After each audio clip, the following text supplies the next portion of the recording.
When I first found out that we were going to be reading a graphic novel in my English senior seminar course, I was honestly pretty annoyed. Graphic novels are always associated with people who don't want to grow up and spend hundreds or even thousands of dollars on comics they believe are valuable that end up piling up in their parents' basement.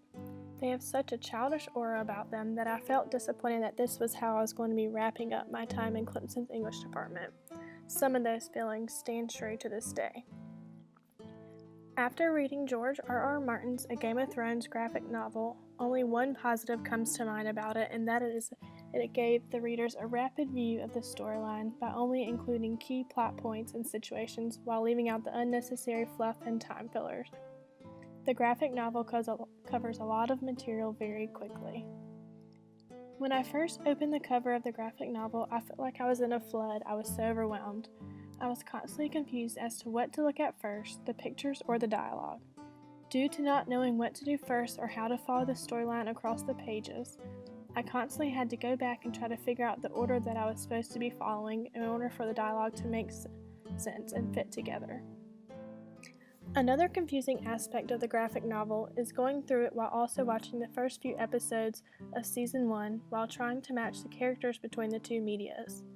It is really hard to keep up with the names of the many different characters that George Martin incorporated into this story, let alone trying to figure out who is who. In the TV show, the distinctions are obvious between the characters, while in the graphic novel, all the male characters seriously look just alike, and the only way to tell the difference in the females is their hair color, while the rest of their physical features are identical. Being a double major and looking at this text from a teacher standpoint, I would never incorporate something like this into my classroom for a number of different reasons. First, there is way too many inappropriate images in the graphic novel for a classroom. Secondly, this would cause much confusion for the students, and I feel like it would be the cause of the ever so often question of, how are we going to use this in the real world? Thirdly, I'm all about incorporating current materials and events into the classroom that students could connect with and enjoy, but I do not feel like the graphic novel would be something that I could use and teach the students a lesson out of unless it incorporated the whole series to look across the different medias like we were doing in this course, which would take time away from much other needed material. I do not think this form of media of Game of Thrones is a good way to be introduced to the series. It presents more questions than it has answers and does not do a good job conveying the overall theme and feel of this series.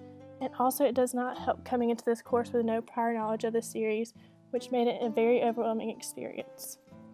If a friend were to ask if I would recommend this book, I would tell them the TV show is the best way to get into the series because the graphic novel does not allow you to get the overall feeling that George Martin was trying to convey, just through some sketches and dialogue bubbles.